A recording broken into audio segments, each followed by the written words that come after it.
Now, all of these aspects highlight the benefit of the necessity, actually, of learning, perfecting, and focusing on the wudu. And again, the basis of these actions is the ayah of Allah subhanahu wa ta'ala, which is the 6th ayah in Surah Al-Ma'idah. Ya ayyuhalladhina amanu idha kumtum ila salati faghsilu wujuhakum. O you who believe, when you stand for salah, wash your faces. Wa aydiyakum ila al-marafiqi, and wash your hands to your elbows. Wamsahu bi ru'usikum, and wipe your heads. Wipe your heads. Wa arjulakum ila al-ka'bayn, and wash your feet up into your ankles.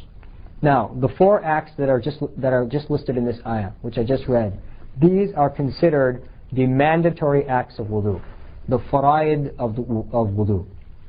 And so, before we actually go on, I'd like to just basically, we'll close this session with a discussion of these terms. Like, what do you mean when you call something farad? What do you mean when you call something wajib? What do you mean when you call something sunnah? I think you should know what they mean because you use these terms all the time. We just randomly throw them out. But these terms are actually very, very specific and defined terms. So, it would take us a month to have a class just on these terms. But what I want to do is give you the gist of what they mean within fiqh, and then inshallah tomorrow we'll go into the details of how to perform the wudu step by step. So there are actually 6 major classifications of deeds within the Sharia. The first one is farad, and actually they're classified by their ruling, and I'll explain to you in a minute. The first one is farad, the second one is wajib, the third is sunnah, the fourth is mubah, which means neutral, the fifth is makruh, which means disliked, and the 6th is haram. Now these are very, very major categories. Within them there are subcategories as well. But if you have an action, any act that you want to do, you can classify it into one of these 6 categories. Either it will be farad, which means mandatory, or it will be wajib, which means necessary, or it will be sunnah, which means established by the tradition of the Prophet ﷺ, or it will be mubah, which means neutral. There's no fiqhi ruling either way. Or it will be makruh, which means disliked. And dislike doesn't mean I dislike it or you dislike it. Dislike means dislike to Allah and His Messenger. That's what we mean by makruh. Or the 6th, it will be haram, prohibited by the Sharia, prohibited by Allah or His Messenger. In order to establish an action as farad, when the ulama look at the text, they look at the Quran and the Hadith, and they want to classify something as farad, they need 2 things. There are 2 things that you need in order to establish an action as farad. The very first thing that is mandatory to establish an act as farad is that you need a definite command. Within the Quran there has to be a command, or within the proof, there has to be a command commanding the act. For example, Ya ayyuhalladhina amanu idha kumtum ila salah faghsilu. Faghsilu is the command. Wash. Wash your faces. So you need to have a command, a definite command requiring that act. So that's the first thing to establish something as farad. The second thing is that you need to have certainty of the proof that is establishing that command. So let me touch on this for a minute, and this will probably be the major portion of our discussion because it's so important. But you need to have a proof that has a characteristic called tawatur. Tawatur. This is a very important term within our Sharia, and you should try to understand what I'm going to say. So listen carefully. Tawatur means that you have some source of information that it's related to you by so many chains of transmission that there is no way that that piece of information can be false. It's impossible. For example, let me give you a common everyday example so that you get a good idea of what I mean. This happened to me actually a few weeks ago. I was actually talking to one of my coworkers, and I told my coworker that I need to get home, or I need to get to my house in order to break my fast. I'd like to be able to get home at that time, but there's very bad traffic. So usually I take one expressway, but today I think I'll take Lakeshore Drive. So I told this to my coworker. And then my coworker said to me, oh, you don't want to take Lakeshore Drive, because I heard that there was a water pipe had burst on Lakeshore Drive, and there's massive delays on that highway. So now somebody's told me a piece of information. Then later on, I was sitting with another group of coworkers, and they said, wow, I was on Lakeshore Drive today. It was such a headache. I got stuck and it was just a big mess and it doesn't look like it's going to be cleaned up for a while. So now I got a confirmation. Then, as I was walking as I was in the elevator, I heard two patients saying, you know, we better not go home by Lakeshore Drive because of that big water pipe burst. So that was a third confirmation. And then, as I was leaving the building, I heard the security guard telling another security guard, hey man, make sure you don't take Lakeshore Drive. So that was a fourth confirmation. So all of these sources began to come together, and I started thinking, there's no way this can be made up. You know, that first person who told me can't be mistaken. It's impossible because everybody is saying it on so many different occasions and from so many different places that there's no way that all those people got in a room together and made up this information. It has to be true. And so that level of information reached a degree called tawatur in Islam, which means that now I am so certain that this information is true that it has reached a level of verification that I don't have any more doubt that it could be false. That's called tawatur. So you need tawatur in order to establish something as farad. You need two things. You need a command, but that command has to come in something that has tawatur within it. And there are only two things in our Sharia that have tawatur. Number one, every single ayah of the Holy Quran has been transmitted to us by tawatur. There are multiple lines of transmission from so many places in the world that there is no way that an ayah can be false. Meaning, now it's easy because you have a written version of the Quran, but you have to imagine yourself 50 years after the death of the Prophet ﷺ. So then you go to Syria, and you hear them reciting the exact same Quran that you hear them reciting in Jerusalem, that you hear them reciting in Mecca, that you hear them reciting in Medina, that you hear them reciting in Yemen, that you hear them reciting in Africa, and then you begin to realize that this must be all the essential Quran that was taken from the Prophet ﷺ. That's what we mean by tawatur. And in fact, every single ayah of the Quran reaches the level of tawatur. And so this is why we say, if you have an injunction in the Quran, it automatically becomes farad. And this is why we say the Quran is the permanent and the highest level of source within this deen. Because when you find a command in the Quran, and then subsequently you see that it is the Quran, then it becomes mandatory upon you to follow it. It becomes established as a farad. Below that, you have also another source of law, which is the hadith. But the difference between the hadith and the Quran is that most of the hadith do not reach the level of tawatur. Most do not. Even if a hadith is sahih, it still does not reach the level of tawatur of the Holy Quran. Now, two things you should understand. First of all, the hadith and the Quran are equal in their being wahi. If the Prophet ﷺ commanded you, if he was here today, and he commanded you to do something, it would equal a command in the Quran. Because you would definitely know that he told you to do that. You don't need tawatur if the Prophet ﷺ is directly in front of you. If the Prophet ﷺ tells you to do something, or the Quran tells you to do something, both of those sources are sources of law, and they're equal in their being wahi. Both are from Allah subhanahu wa ta'ala. They're different ways, like I spoke of last night. One is recited, the other is not in the salah.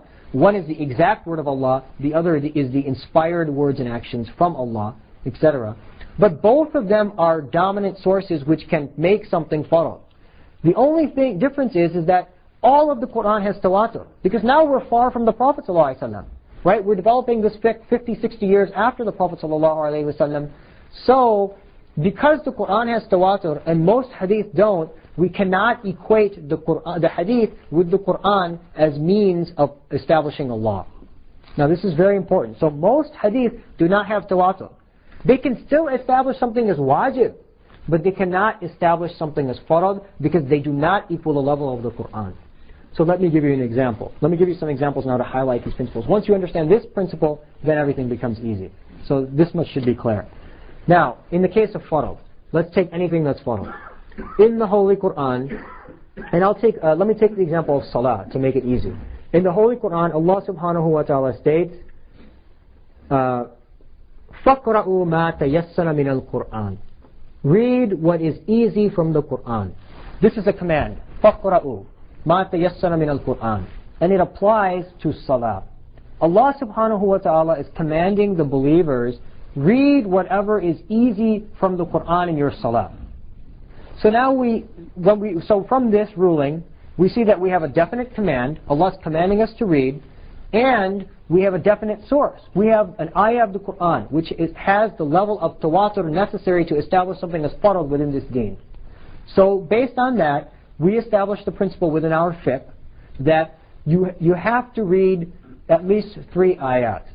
Why 3 ayat? Because 3 ayat equal the Quran. You know, if it's 1 ayah, it may not be the Quran. 2 ayahs, can be from the Quran, but it's not, you call it the Quran when it's actually 3 ayahs. Meaning the shortest surah is 3 ayahs, you call that a portion of the Quran. So we established that the minimum that you have to read in salah is 3 ayahs. So now we've read the entire Quran, and we found this one thing referring to recitation during the salah. So then we stop. Then we begin to open the books of fiqh, of hadith. And we open the books of hadith and we say, okay, now what does the hadith say about what you have to read in your salah? Does the hadith tell us anything more? And so we begin to look through the books of hadith, and we see that the Prophet ﷺ said, La salata illa bi fatihatil kitab. There is no salah except with Surah Fatiha. Meaning you have to read Surah Fatiha. So this is a sahih hadith. It's sahih. It's a sahih hadith. We don't doubt its being sound. But because the Quran has come to us with tawatur, with 100% certainty, with so many chains of transmission that there is no way it can be doubted, and this hadith has only come to us from a single chain of transmission, then we take the Quran and give it precedence, and we take the hadith and make it secondary. Another way to look at it is, the Prophet ﷺ recited this ayah, فَقْرَؤُوا مَا تَيَسَّرَ مِنَ الْقُرْآنِ, to so many Sahaba, and then that subsequently got transmitted to so many other people that it was a dominant concept within the deen. Whereas this hadith was only told to one Sahabi, who then subsequently told it to one other Sahabi, who then or one other of the Tabi'een, who then subsequently told it to many people. So that came with a single line of transmission until that line expanded 2 or 3 generations later.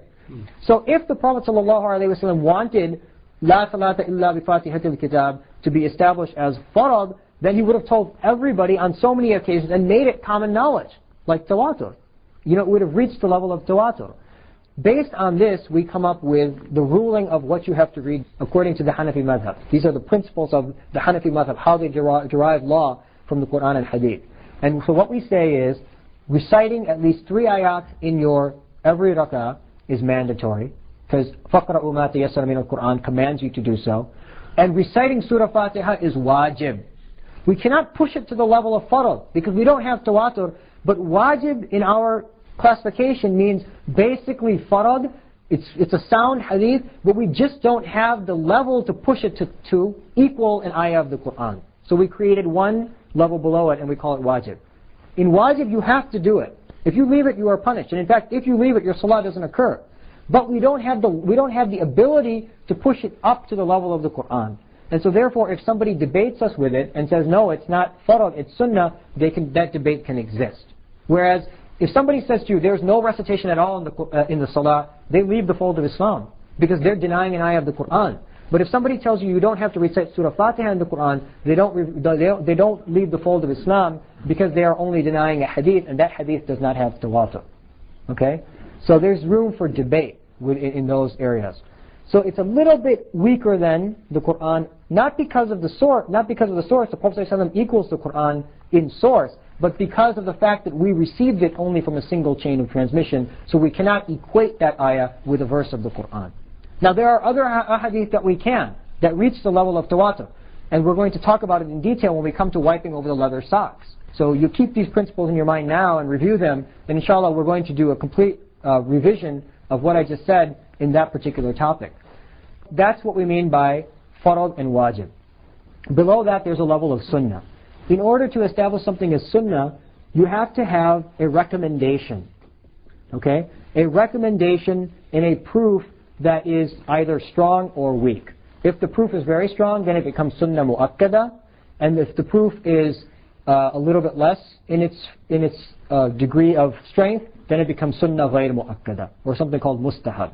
So this is the classification of sunnah. Mubah means neutral. Mubah means neutral. And what that means is the Sharia is quiet about it. You come to me and you say, should I wear a gray vest or should I wear a dark blue vest? And I'll say, this is mubah, whichever one you prefer. In the case of white, of course, I'll say the Prophet ﷺ, he preferred white. And he said, that the white was his favorite color. And we know that from hadith, especially for those of you who've sat in the sessions on Shamal Tirmidhi that we had last year. But if you come to me and you say, I'd like to know the ruling, should I buy a blue vest or a dark green vest, then I'll tell you, this is mubah. You have a choice with, which one you want to choose. It's neutral. The Sharia doesn't have a particular ruling here.